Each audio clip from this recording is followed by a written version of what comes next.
ഞാനേ ഇപ്പം ശ്രദ്ധിച്ചൊരു കാര്യം എന്ന് പറഞ്ഞാൽ, നിങ്ങൾ അവിടെ ജനിച്ചു വളർന്ന ഒരാളാണ് റോബിൻ.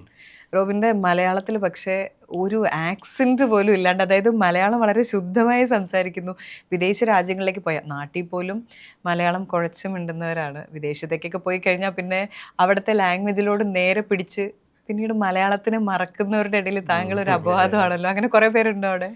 അവിടെ ഞങ്ങളുടെ സ്വിറ്റ്സർലാൻഡിൽ കുറേ പേരുണ്ട് ശരിക്കും. കാരണം എനിക്ക് തോന്നുന്നു അതിൻ്റെ ഈ ഒരു 80s മിഡ് 80s ആ ഒരു സമയത്ത് കുറേ ഒരു വിഭാഗം ആൾക്കാർ, ഞങ്ങളുടെ പേരൻസ് തലമുറ, ആദ്യത്തെ തലമുറ, കുറേ പിള്ളേർ നാട്ടിലോട്ട് അയച്ചു.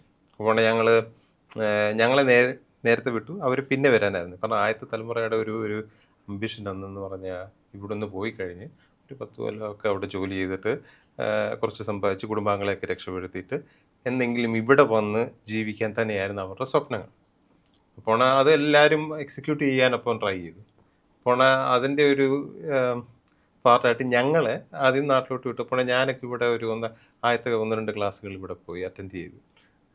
ഭയങ്കര പാടായിരുന്നു. കാരണം ഞങ്ങളവിടെ വളർന്ന് വരുമ്പോൾ ജർമ്മൻ മാത്രമേ അറിയത്തുള്ളൂ. ഇപ്പോൾ അവിടുന്ന് പറിച്ച് ഞങ്ങൾ ഇവിടെ കൊണ്ടുവന്നാക്കി.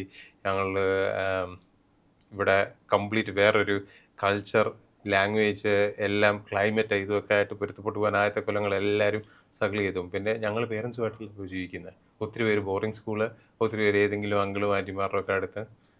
അപ്പോൾ പേരൻസുമായിട്ട് സ്പ്ലിറ്റായിട്ട് കുറച്ച് വർഷങ്ങളുണ്ടായിരുന്നു. അപ്പോൾ ഞങ്ങൾ ഇവിടെ വന്ന് ജീവിച്ചപ്പോൾ മലയാളം പഠിച്ചു.